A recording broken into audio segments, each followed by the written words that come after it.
Good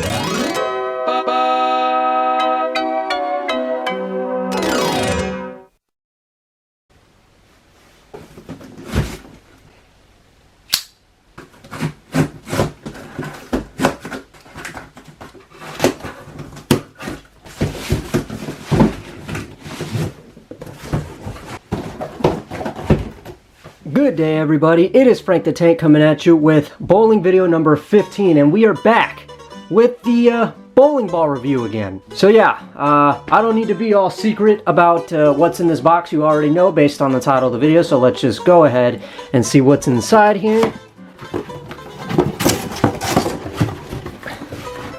Ooh.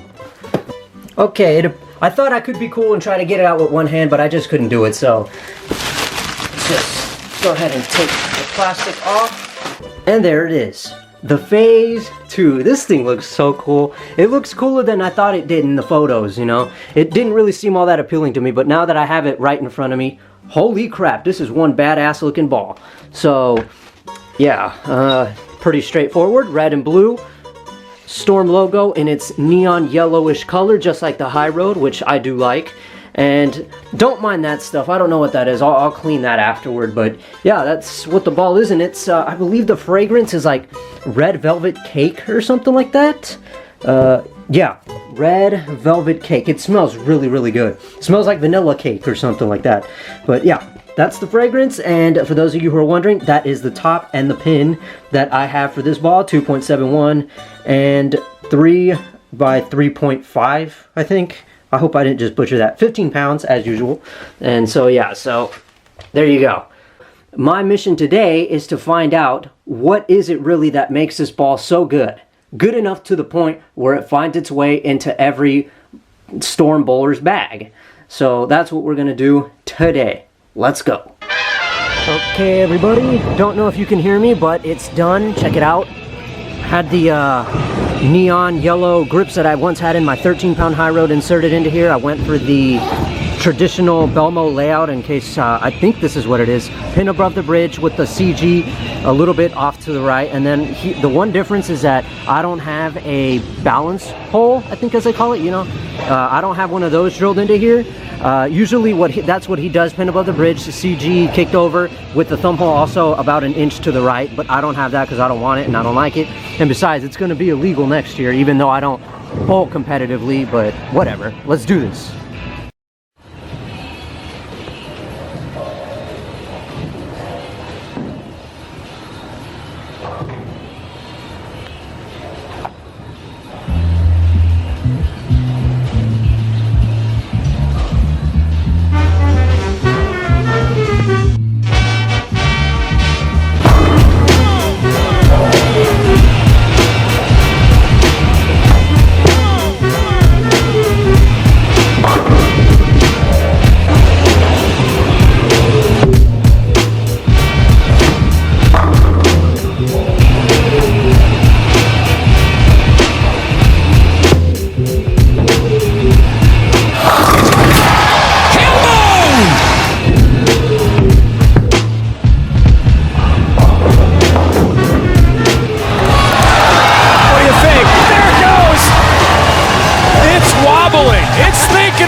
The crowd was off the charts on that.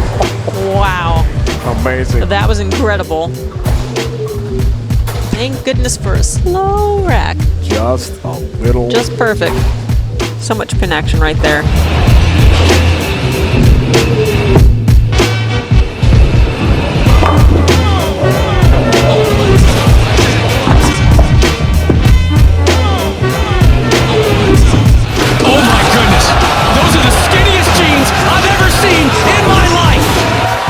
Sure the wind of that ball didn't blow that over? I mean, I'm not even sure the ball touched it. Hang on.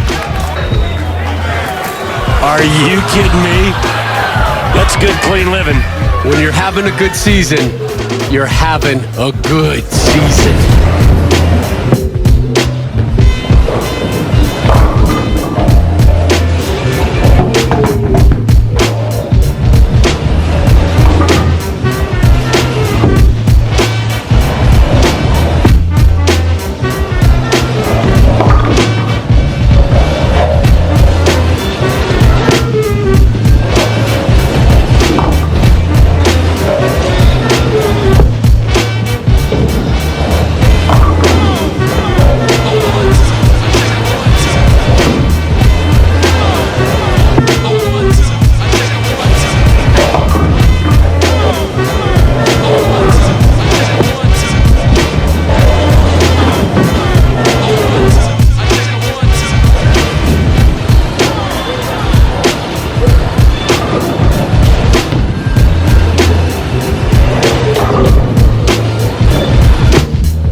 time now for your hammer tough spare replay, and what a beaut. Just how we drew it up.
Okay guys, there you go. That's my take on the Phaze 2. So I see why it's such a great ball. I mean, I love the back end reaction especially. I mean, it was like a missile locking onto its target. And I will say that the scores probably could have been better. But thanks to those easy spares that I missed that I should have gotten, that didn't really end up happening. But I also will admit that there were some strikes in there that I probably shouldn't have gotten. And, you know, another thing that I'll point out is that I wasn't bowling on freshly oiled lanes. These lanes were actually used by some league bowlers sometime before I had arrived. And when the receptionist person, whatever, asked what lanes I wanted, I told them to give me the best pair with, like, the freshest oil that they've got. And so they ended up giving me the lanes of which you saw me bowling on in this video. And clearly, you guys can see that the conditions were not that great, going by how far left I had to start playing the lanes. And in fact, in the 9th frame of the 3rd game, I believe, I actually even had to loft the ball slightly just to get the ball where I wanted it to go. So that kind of gave you an idea. And that was pretty crazy that it only took 3 games for me to have to start playing that far left. But in a way, the crappy lane conditions were actually kind of a good thing for this video because it actually demonstrated how the Phaze 2 works when the conditions start to deteriorate. And it clearly, you could see the ball is really, really good, despite the fact that I had to play that far left, and I still managed to get those high scores, 195, 220, and 203, I believe it was. So not bad. I'll take it. And yeah, in the end, I like the Phaze 2. Thought it was awesome. Definitely recommend it. Now, there are 2 things that I want to say before I end this video. Number 1, I want to say thank you so very, very much to all of you who watch my videos and leave all that positive feedback and leave me all those tips and advice, because you see, me being a two-handed bowler and where I live right now, I don't have, I guess you could say, the tools or the resources to get that help that I need to improve my game. And literally, you guys leaving me those tips, that all that advice in my comment section, that's all I've got. And it's actually really been helping. You know, it's actually really nice to have another set of eyes seeing what I do and noticing things that I'm doing wrong. because, you know, like I said, it's one of those things where when you see yourself, you don't think that there's anything that you're doing wrong, because you think that it's right. But when somebody else looks at it, they can actually notice things that you didn't notice. So again, really, thank you so much for all of that. I really appreciate it. And the last thing that I want to say is, I wasn't really gonna do this, but because of how cheap I managed to find it, I think I might consider doing it, depending on what you guys say. I managed to acquire the Roto-Grip Idle Pearl. Now, I managed to find it, like I said, I managed to find it really cheap and with the right top weight and the right pin distance that I wanted. And so, because of that, I bought it and it's on its way. So if you guys want to see a video on the Roto-Grip Idle Pearl, I can definitely do it. I'll leave a comment in the comment section below. You just simply have to either leave a like on it or respond to it by saying, yes, I want to see it, or a simple yes. That'll let me know that you guys want to see it. So that's really all I want to say. Phase 2, fantastic ball, Roto-Grip Idle Pearl. You want to see it? You know what you got to do. So yeah, I'm Frank the Tank. Hope you enjoyed. I'm out of here. Bye-bye.